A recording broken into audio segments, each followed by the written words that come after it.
La Asociación Uruguaya de Psicopedagogía llevó a cabo un relevamiento sobre la presencia de los profesionales del sector en el territorio nacional. El 70% se concentra en Montevideo y en zonas del país hay una notoria escasez.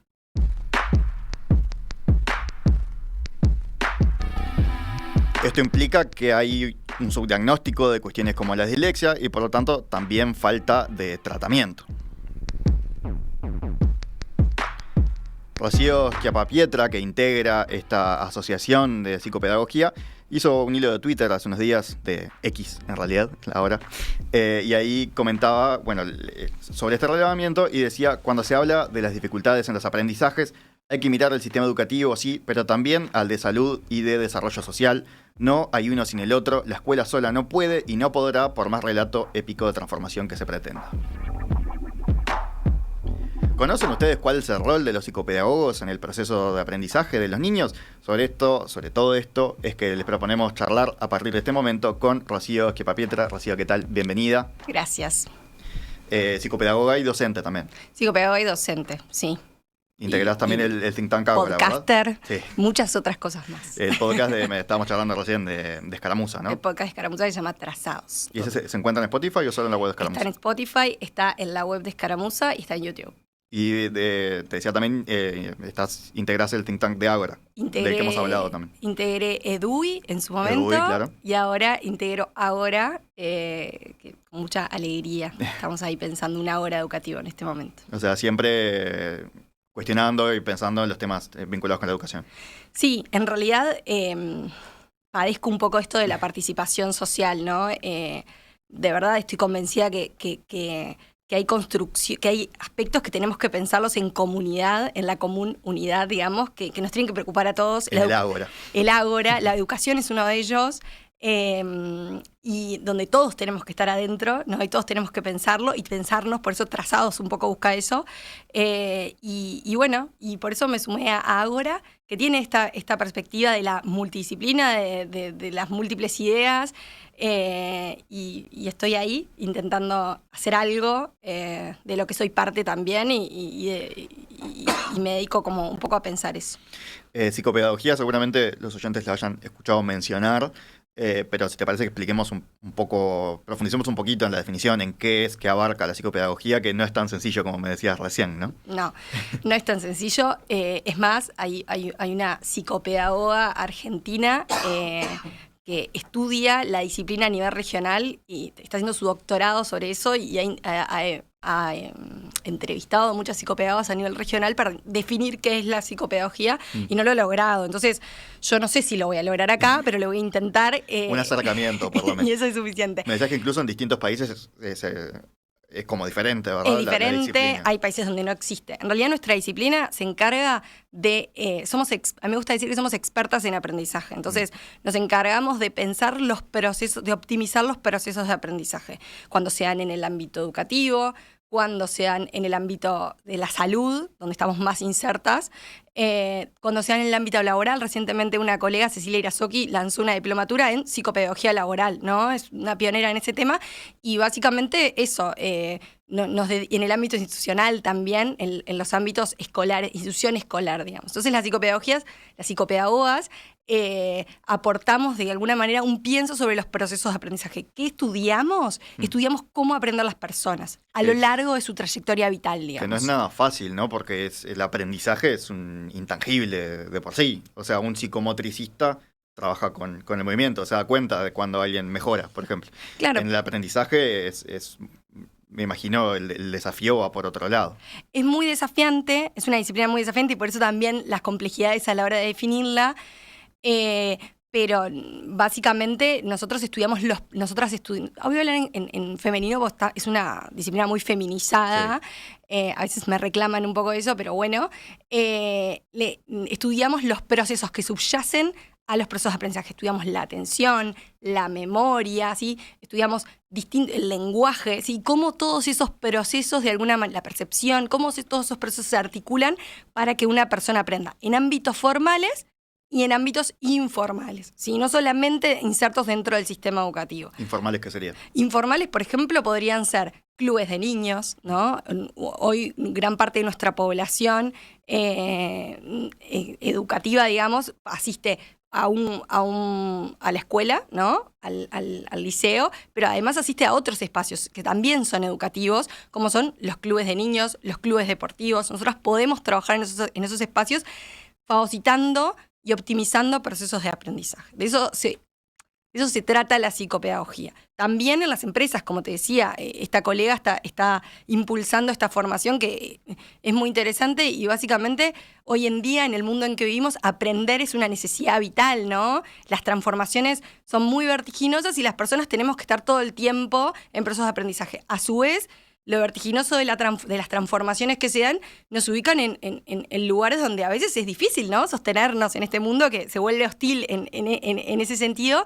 Y como nosotras nos dedicamos a pensar los procesos de aprendizaje, podemos articular distintas maneras, distintas formas para insertarnos y poder generar procesos de aprendizaje saludables, ¿no? Saludables. Entonces, es muy interesante lo que puede aportar la psicopedagogía al mundo en el que habitamos, en el mundo clínico, de la salud, en el mundo educativo, en el mundo laboral, en el mundo institucional y en los que vendrán, no sé. Me quedo con algo que dijiste recién, que fue aprendizaje saludable. Sí. ¿Por dónde vas? Que el que está aprendiendo no sufra. Que el que está aprendiendo no sufra, que la letra con sangre no entra, ¿sí? Que sea respetuoso del proceso de esa persona que está aprendiendo, respetuoso del proceso vital de esa persona, ¿no? Nosotros, particularmente yo, cuando me enfrento a un estudiante que está en un proceso de aprendizaje, no me enfrento solo a la persona, a lo que sabe y lo que no sabe, ¿no? Me enfrento a una persona que está en un momento vital, está en un momento de su vida, que es parte de una familia determinada, que está inserto en un contexto determinado, que está inserto en un contexto cultural determinado, socioeconómico determinado, y todas esas complejidades hacen a cómo esa persona aprende. Entonces, esto yo lo aprendí muchísimo. Lo aprendí muchísimo en la universidad, pero además lo viví trabajando en territorio, en contextos socioeconómicos, en contextos vulnerados, ¿no? A mí me pasaba particularmente que yo trabajaba intentando mejorar las competencias de aprendizaje, por ejemplo, en lectura, ¿no? Entonces, una de las cosas que me pasó fue, bueno, tienen que leer más, ¿no? Tienen que leer más porque estos niños, si le enseño como a otros niños a aprender a leer, no aprenden. Y una de las cosas que trabajando con las familias identificamos con el equipo con el que trabajaba fue, las familias de estos niños muchas veces no usan la letra para trabajar, no usan el símbolo para trabajar, sino que usan el cuerpo. Entonces, culturalmente, el símbolo ocupa otro lugar. Entonces la manera en que voy a acercarme y que voy a acercar este dispositivo de la lectura, que para mí es muy importante porque mi familia es muy importante, tiene que ser distinta y tiene que negociar, tiene que articularse con la manera en que el otro me trae. Entonces, esa es una manera de ser respetuosa de la cultura del otro, que no es menos importante que la mía, y no es, ¿me explicó? Sino que distinta, digamos, para que el otro pueda aprender de una manera saludable y sea verdaderamente que verdaderamente la integre a su forma de ser y no sea un padecimiento. Uy, sí, tengo que leer, ¿no? Que muchas veces nos pasa. Sí.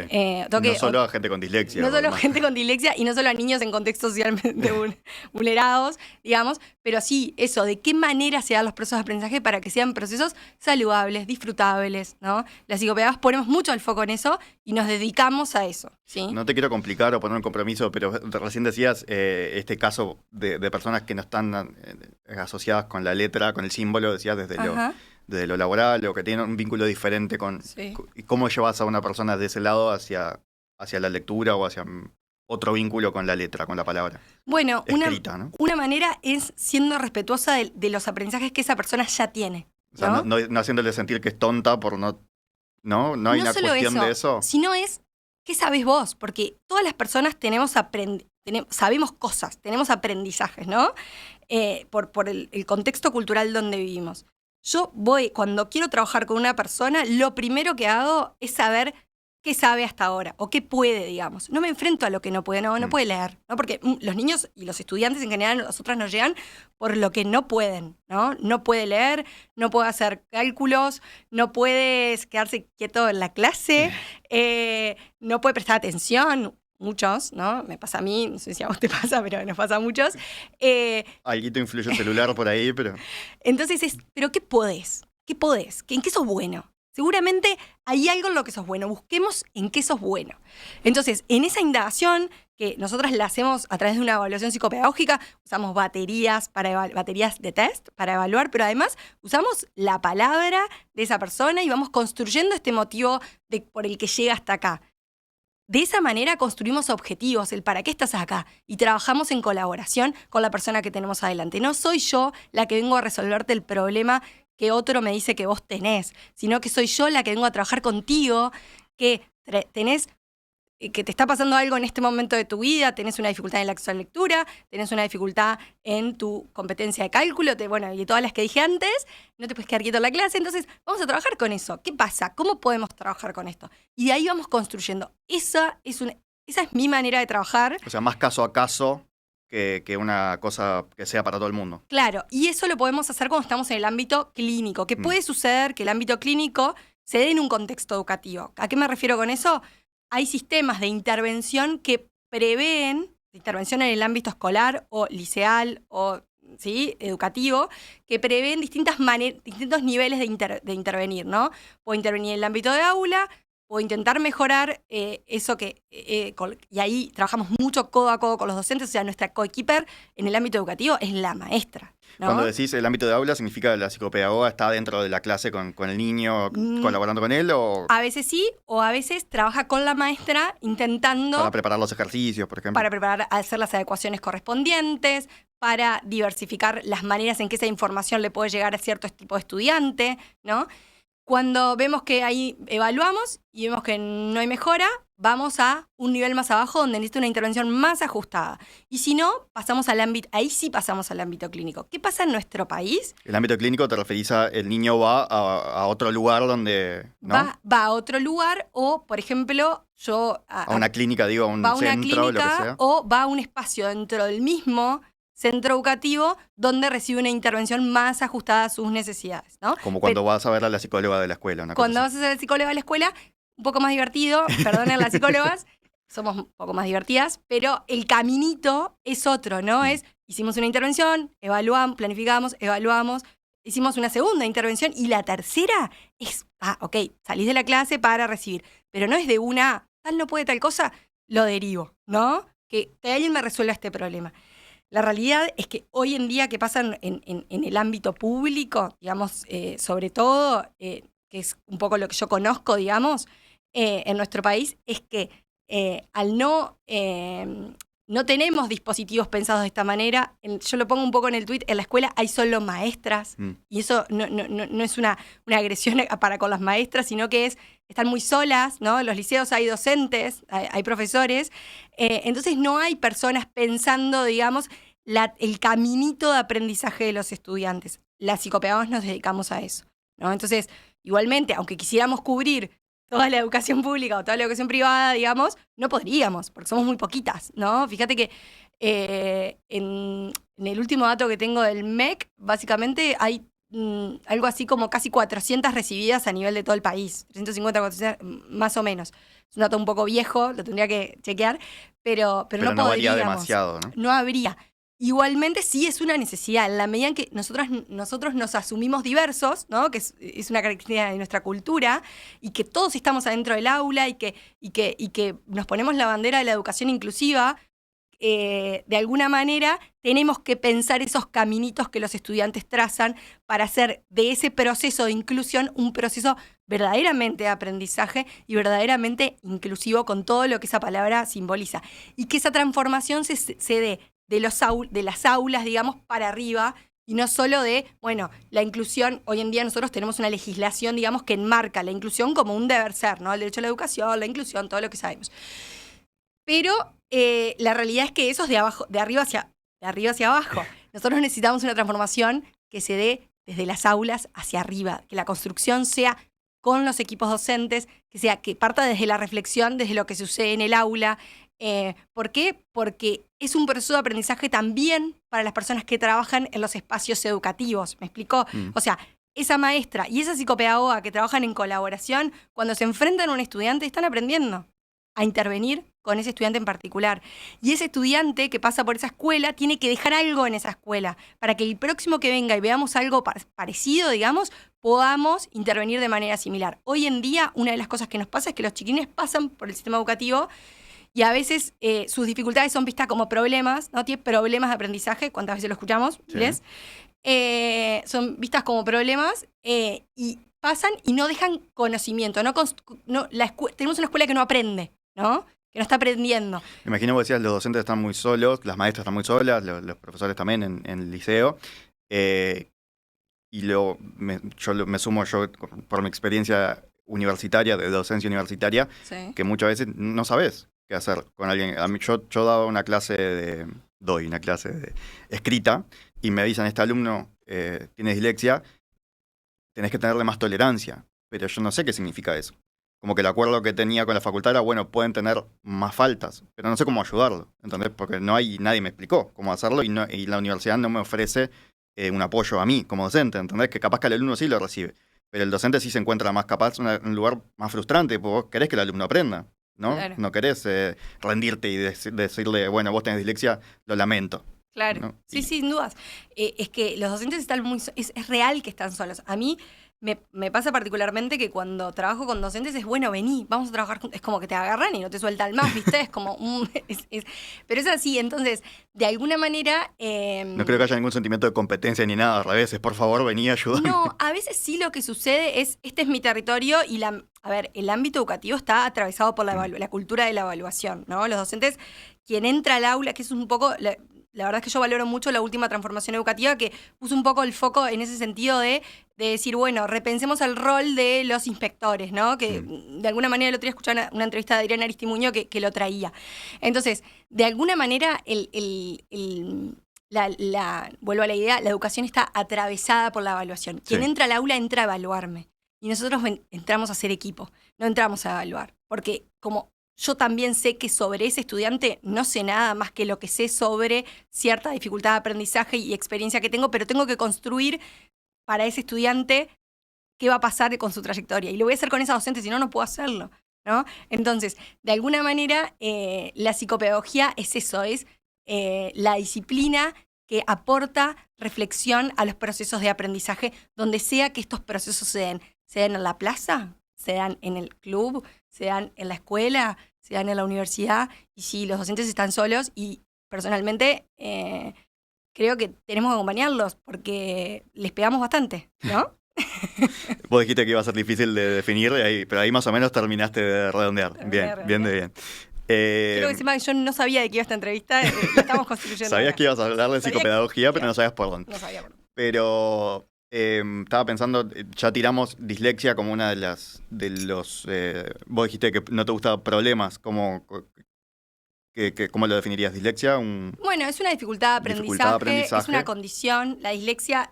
dislexia tiene que ver con la dificultad para leer y para escribir también. La dislexia en realidad es una dificultad en el acceso a la lectura y a la escritura, que se da, que es algo que uno tiene a lo largo de toda la vida. No se cura, es una condición, digamos, ¿no? Y sí tiene que ver con la dificultad para escribir y leer. Está asociado, los indicadores se dan ahí. Es una manera distinta de procesar la información escrita. La dislexia tiene una prevalencia. ¿Qué significa la palabra prevalencia? Que a nivel poblacional se da en un 10% de la población, ¿sí? Entonces, en una escuela tenemos un 10% de chiquilines que van a tener esta condición. Que no es poco, ¿no? Que no es poco. Imagínate un aula, 30, ¿cuántos? ¿No? Ahí podemos hacer esa relación. Entonces, ¿cómo acompañamos a esos estudiantes? ¿No? ¿Cómo los detectamos a tiempo? Porque sí sabemos, lo que sí sabemos es que si eso lo detectamos a tiempo, ¿sí? Y podemos intervenir adecuadamente, estos chiquilines van a tener una trayectoria educativa más saludable. No van a padecer su condición, no van a padecer los libros, ¿no? A mí, eso es un tema personal, particularmente eso me afecta, ¿no? Como negarles este acceso a la cultura, porque la literatura está muy vinculada a eso. Entonces, de alguna manera es cómo vamos a trabajar para intervenir en esos espacios con esta población en particular. Y después, las dificultades en el acceso a la lectura que se dan de manera secundaria. El acceso a la lectura de las matemáticas. Vos fíjate que nuestros datos en media de aristas la última evaluación que hizo el INET de aristas de los chiquines que llegan y llegan a tercero, que eso ya es un montón, ¿no? Que no se caen. Que no se caen, que no los expulsa el sistema educativo, el 60% tiene dificultades en las competencias matemáticas. El 60%. O sea, reportan dificultades. Un 25% en competencia lectora, que es la competencia lectora es leer y entender lo que leo y poder hacer algo con esa información. Se tiende a pensar que estas cosas que estás mencionando tienen que ver con las formas de enseñar están obsoletas, ¿no? Es algo que se dice mucho. O los niños de hoy en día son más difíciles, tienen, no sé, mucha pantalla. Ahora están los efectos de la pandemia que los vamos a empezar a ver, ¿no? Sí. He escuchado gente que lidia con la generación Z, no, la siguiente, que es la I, no me acuerdo ahora, ya le pusieron un nombre, no me acuerdo ahora, o Alfa, creo que es Alfa. Puede ser una. Que dicen que como que es más difícil para los docentes, ¿no? Porque, claro. Y esto no significa que los niños sean peores, es que cada generación tendrá sus desafíos. Pero lo que estás sumando vos con este análisis es... dijiste, tendemos a pegarle a los docentes, y este es otro, bueno, no es que los docentes no sepan enseñar lo que sea, sino ahí están estos otros desafíos que ellos no tienen por qué saber cómo trabajar. No saben cómo trabajar porque, es más, los docentes... Bastante laburo tienen con enseñar, ¿no? Con la parte de docencia. Reportan un montón en las evaluaciones también de INED necesitar formación en inclusión en dificultades del aprendizaje. Es algo que los docentes piden. Es más, yo trabajo para un diploma en competencias, se llama PIAM, el diploma, es un diploma donde trabajamos se llama práctica, me va a matar, le mando un beso a Ale. Prácticas en intervención, alfabetización multicomponencial, y básicamente son prácticas basadas en evidencia, es decir, prácticas que funcionaron y que se sistematizaron para docentes de cómo enseñar a leer a escribir. Entonces, de alguna manera, no tienen por qué saber los docentes, sí necesitan esta formación, y en esta formación la realidad es que tenemos un cohorte cada año de 150 docentes. Se anotan 150 personas a aprender, ¿no? Es un montón. Entonces sí, es una necesidad, sí tenemos que intervenir, sí tenemos que trabajar y en ese sentido a mí particularmente estos temas, de lo que más me preocupa de este tema es la división que hay, ¿no? Esto de los docentes son malos, los niños son malos, los niños son buenos y los docentes son los malos. Es como, hay una disociación, digamos, grande que no nos permite decir, bueno, tenemos un problema. Yo no sé si este problema es bueno, malo, más o menos. No lo voy a adjetivar. Voy a enfrentarlo con los datos que tengo. Tengo un mensaje que va, un mensaje de la audiencia que creo que va por lo que decías recién. Tiene que ver con varias cosas que decías recién. Dice, va por el lado de lo de que los niños no sufran. Y menciona algo que se escucha mucho, que es como, bueno, esto de hablar de los sufrimientos, estoy como resumiendo lo que dice el mensaje de... bueno, no tengo el nombre, F dice nomás.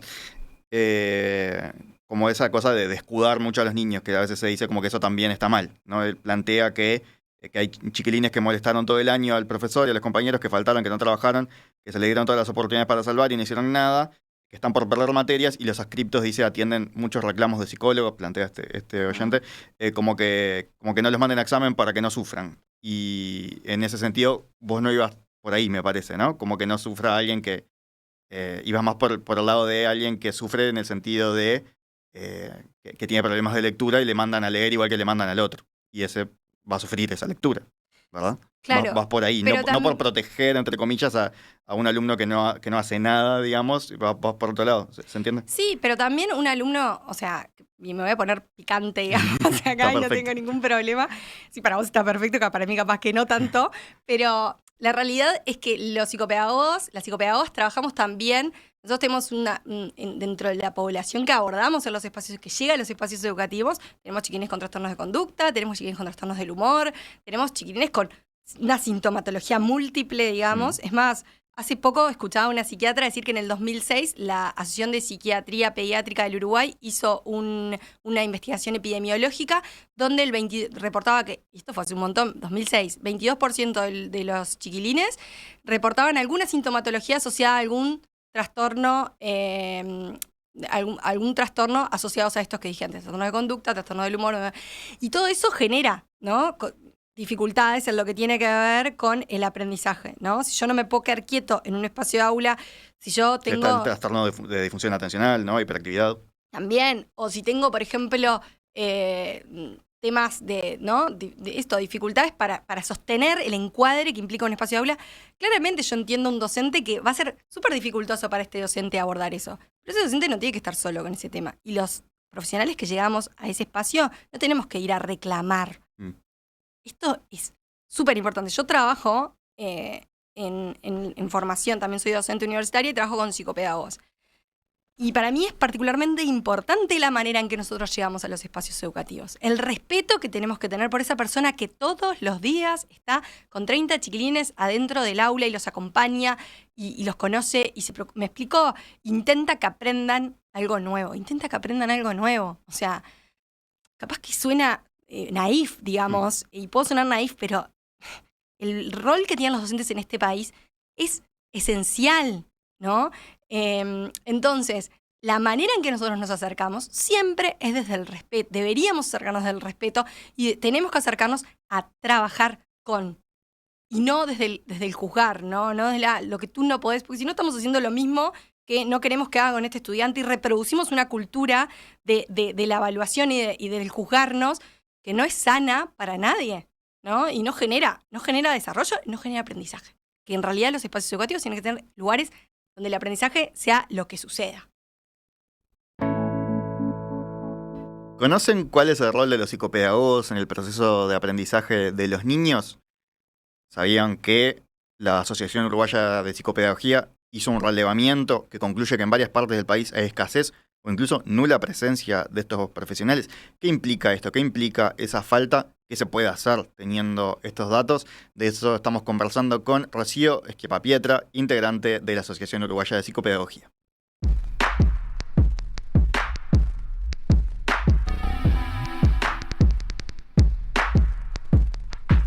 El relevamiento que mencionaba habla de que 70% de los psicopedagogos se concentra en Montevideo. Decía que hay zonas del país en los que no hay o hay muy pocos. Eso lo que significa es que están sobrecargados, ¿no? Estamos sobrecargadas, fundamentalmente. Gracias. Estamos sobrecargadas, tenemos mucho trabajo. Están sobrecargadas también en Montevideo. Estamos sobrecargadas también en Montevideo. Aunque haya concentración acá, no es Sí, suficiente. No es suficiente. Y también en el interior lo que pasa es que muchas colegas lo que hacen es, vivo en Paysandú, pero trabajo en Fraiventos. Por ejemplo, yo yo soy de Paysandú, y recibo muchas consultas de, ¿conoces alguna psicopedagoga para tal lado, tal proyecto? Estoy necesitando una psicopedagoga. Y es como, le escribo a las que conozco, digamos, o las que tenemos también en relevamiento, y lo que me dicen es, no, lo que pasa es que estoy yendo a Tacuarembó a trabajar, ¿no? O sea, trabajan en Paysandú, como zonas aledañas también se reparten. Y eso hace que también la población que acceda, a veces es la población que puede pagar por ese servicio, ¿no? Me decías, en un país como Uruguay tan chiquito que es... Vos te sorprendías de que ustedes mismos no tenían datos de cuántas eran, de dónde estaban, ¿no? Una de las cosas, esto fue nosotros empezamos con este relevamiento hace 4 años, que como yo te decía, es un relevamiento muy precario y casero. Esto, por favor, en negrita. Que empezamos a hacerlo porque en un momento queríamos, la Asociación Uruguaya de Psicopedagogía, que básicamente lo que hace es promover la formación después de que se reciben. Nosotros armamos unas jornadas de psicopedagogía, que este año las vamos a hacer en mayo, donde nos encontramos a compartir aprendizajes, cómo fue mi trabajo, qué aprendí, ¿no? Hay psicopedagogos que investigan, presentan sus trabajos académicos, traemos gente de afuera que, ¿no? Y básicamente lo que hacemos es promover la formación y el acompañamiento. Tenemos supervisiones gratuitas. Es decir, que si una psicopedagoga tiene un caso que le está complicando un poco el abordaje, puede una vez por mes, de manera gratuita, acceder a otra colega que está especializada en esa área y decirle, no sé sobre esto. ¿Esto por qué? Porque, como yo te decía anteriormente, las personas que trabajamos en los ámbitos educativos y trabajamos en aprendizaje, no solo en los ámbitos educativos, tenemos que tener como el chip de estar en constante aprendizaje, porque todo lo que se nos presenta es una oportunidad de aprendizaje, cada persona que llega a nosotros. Entonces, sí es un tema, el tema de la, digamos, de la cobertura. Eso que produce que los chiquilines o los estudiantes, particularmente que tienen dificultades de aprendizaje, no accedan a una psicopedagoga, ¿no? Y eso significa que hay gente con dislexia que no sabe qué tiene. Hay gente con dislexia que no sabe que tiene dislexia. Capaz que las maestras te dicen, y bueno, debe tener dislexia, pero... Claro, y ese no también es un problema, porque a veces un diagnóstico hecho así no está bueno, ¿no? Es como, bueno, esas etiquetas que nos ponen. Y a su vez es como esto de... Tiene mala fama además la dislexia, ¿no? Como que el disléxico tiene... Por lo menos tengo ese recuerdo con mis compañeros del liceo, mis amigos del liceo, era como... Yo creo que la fragilidad en nuestra como una cultura mochila, ¿no? tiene mala fama. Entonces, cualquiera que exponga su fragilidad o el no poder, en cualquier contexto, y más en los contextos educativos que somos medio duros, donde el saber es algo importante, se va a penalizar, digamos. Entonces, trabajar con eso. Pero sí, uno de los problemas que tenemos es eso, es que los estudiantes que necesitan una evaluación no la tienen, que necesitan saber cómo, lo que vos traías hoy, tengo estudiantes universitarios que necesitan saber qué hacer para optimizar esos procesos de aprendizaje, no lo tienen. Entonces, lo que sucede es que estos estudiantes se transforman en los estudiantes problema. Entonces, de alguna manera... cuando yo no puedo con algo, ¿no? Cuando tú en tu trabajo no puedes con algo, muchas veces lo que puede pasar es que vos sientas que, o vos podés decir, bueno, voy a hacer la reflexión, si tengo tiempo de ver qué pasa, pero no tengo con quién dentro del ámbito educativo, o, bueno, es culpa del otro que no aprende, ¿no? Entonces, muchas veces nuestro sistema educativo, que es de por sí expulsivo, ¿no? Por todo lo costoso que es atravesarlo, digamos, se vuelve más segregador y más expulsivo con estas personas que presentan dificultades de aprendizaje. Dicho esto, cualquiera de nosotros puede necesitar acompañamiento. No necesitamos un diagnóstico para necesitar acompañamiento psicopedagógico. Hay personas que pueden necesitar acompañamiento psicopedagógico sin tener un diagnóstico, pero sí teniendo ciertas necesidades que hagan que, bueno, que no estoy pudiendo con este desafío. Me está costando esta materia.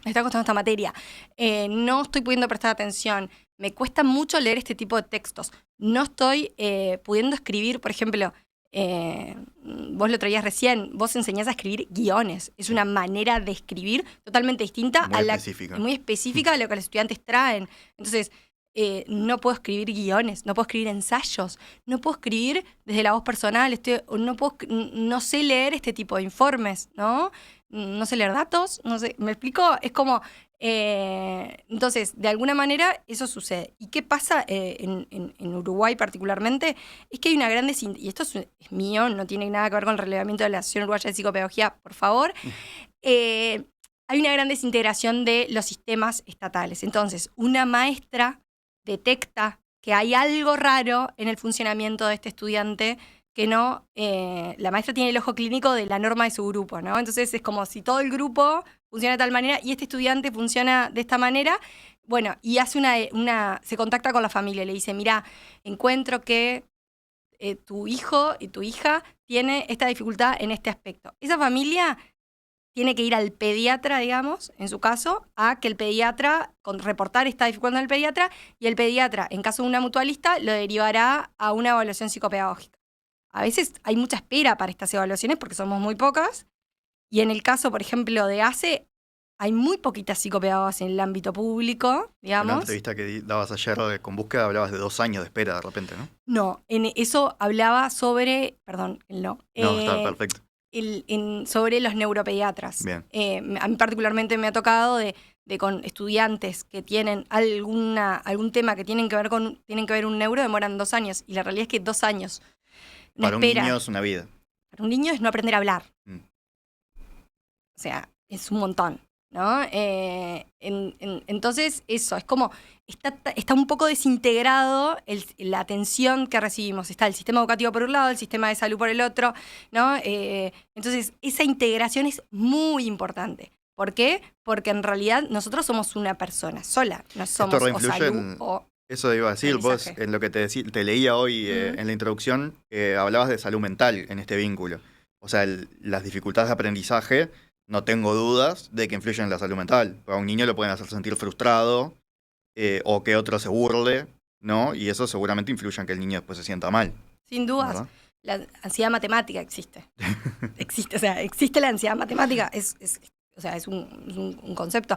Entonces, digamos, la salud mental puede tener, verse como vulnerada, digamos, de tener dificultades, porque cierta persona tiene dificultades de aprendizaje o al revés, ¿no? Es como yo estoy atravesando un duelo, estoy atravesando ciertos temas personales y seguramente mis procesos cognitivos se van afectados. Es más, nosotras cuando hacemos evaluaciones psicopedagógicas, una de las cosas que básicamente lo que hacemos es evaluar procesos cognitivos, atención, lo que te decía hoy, memoria, fluidez lectora, fluidez de cálculo, capacidad para resolver problemas matemáticos, la percepción. Muchas veces lo que sucede cuando estos estudiantes llegan con temas emocionales es que esa foto que sacamos de esos procesos, digamos, se ve como fluctúan mucho los procesos. Hay días que funcionan muy bien y hay días que vienen y funcionan muy mal. Y esas evaluaciones realmente no son muy útiles, ¿no?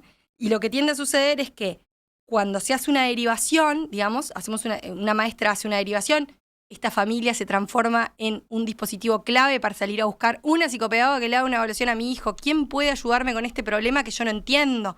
¿No? Imagínate la espera y toda la ansiedad que generan esta familia.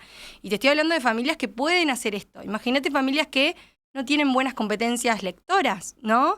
Que no pueden leer un informe, que no pueden acompañar porque no tienen habilidades para poder acompañar esos procesos. Entonces, ahí tenemos como la diversidad. Entonces, cuando en esa foto que sacamos, vemos que puede haber fluctuaciones asociadas, digamos, a eso, a temas de salud mental, y por eso la intervención tiene que ser multimodal. Trabajamos con el psiquiatra pediátrico, trabajamos con el neuropsicólogo, trabajamos con los psicólogos, claramente son como y trabajamos con los docentes, ¿no? Cuando hacemos una evaluación, estos informes los mandamos a los centros educativos, los reportamos a los docentes y en mi caso particular, y es como lo hago siempre, se lo devuelvo a los niños a quien evalúe o a los estudiantes a quien evalúe. Porque muchas veces pasa de que hacemos pruebas, no sé qué, es como le sacamos sangre, digamos, y después no le contamos qué pasó, y es como vine acá, hice tremendo esfuerzo, leí 3 horas contigo, me tomaste en cuánto tiempo leía, y no me decís nada. Y me quedo ahí como que si no valiera, ¿no? Como que si no importa. Entonces, mandamos un informe. A veces en los centros educativos lo que pasa es que los quienes reciben esos informes no pueden leerlos, porque hablamos idiomas distintos, ¿no? Entonces, hasta esa dificultad tenemos, dificultades de diálogo, ¿no?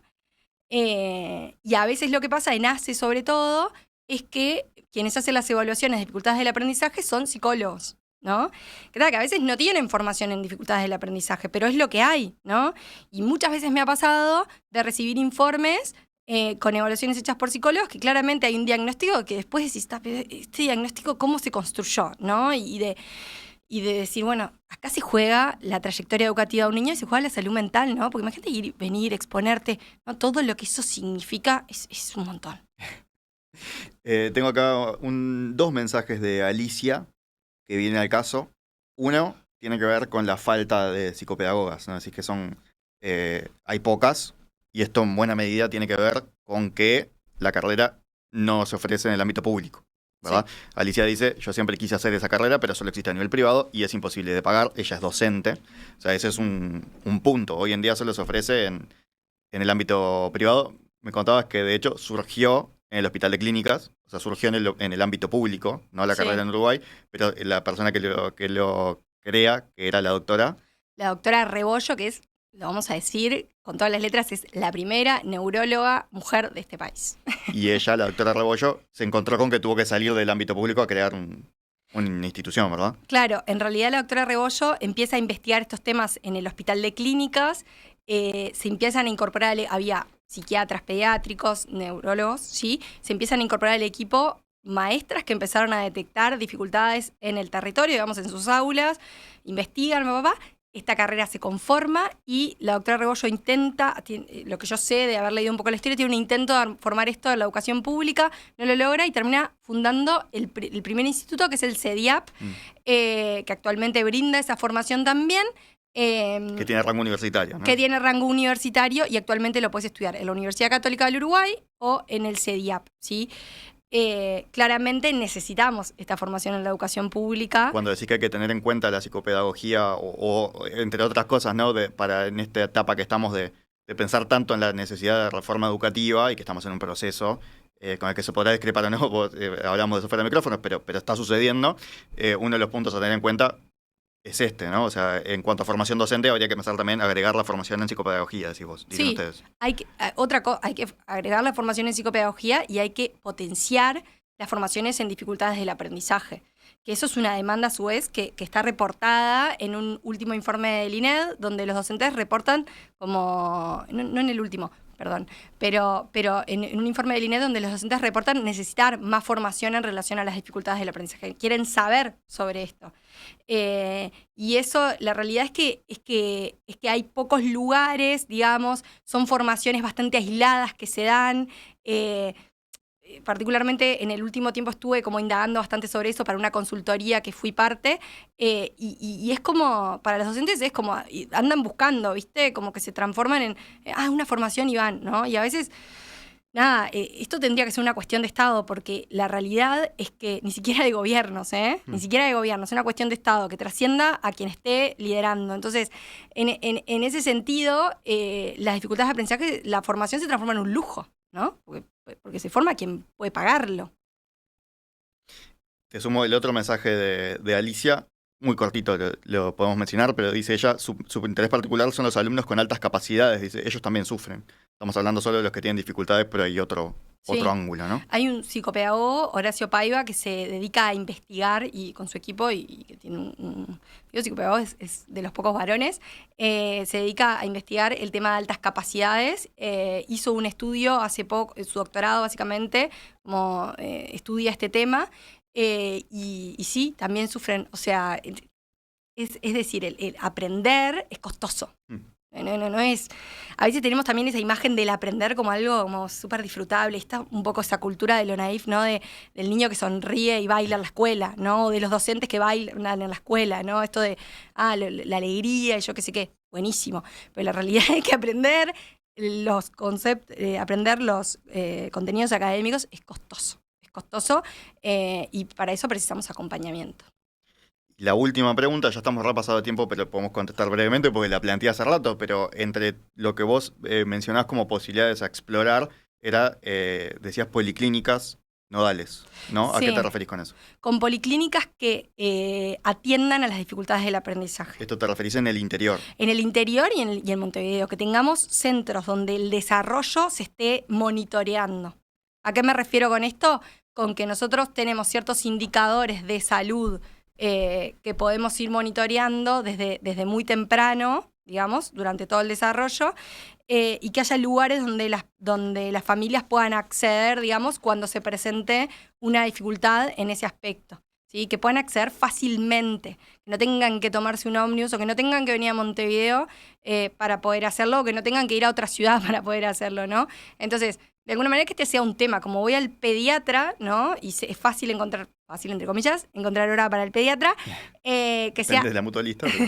Depende de la mutualista, que sea simple también poder hacer, que esté dentro del esquema, digamos, dentro de lo que se piensa. Eso sería totalmente óptimo. Yo sé y doy fe que desde la Dirección de Infancia y Adolescencia de ACE, esto es algo que se ha pensado, digamos, pero bueno, hay que seguirlo pensando, hay que seguirlo impulsando, y particularmente a mí me interesa muchísimo como insistir en esta idea de la escuela sola no puede para transformar la educación, no basta con un relato épico de transformación educativa para que esto suceda, sino que tenemos que pensar en una política integrada, porque si no, quienes trabajamos con las dificultades de los aprendizajes nos transformamos en surfistas de los baches del Estado, y eso no está bueno. Rocío Schiappapiedra, psicopedagoga, integrante de la Asociación Uruguaya de Psicopedagogía, docente universitaria, muchísimas gracias por estos minutos esta mañana aquí en Perspectiva.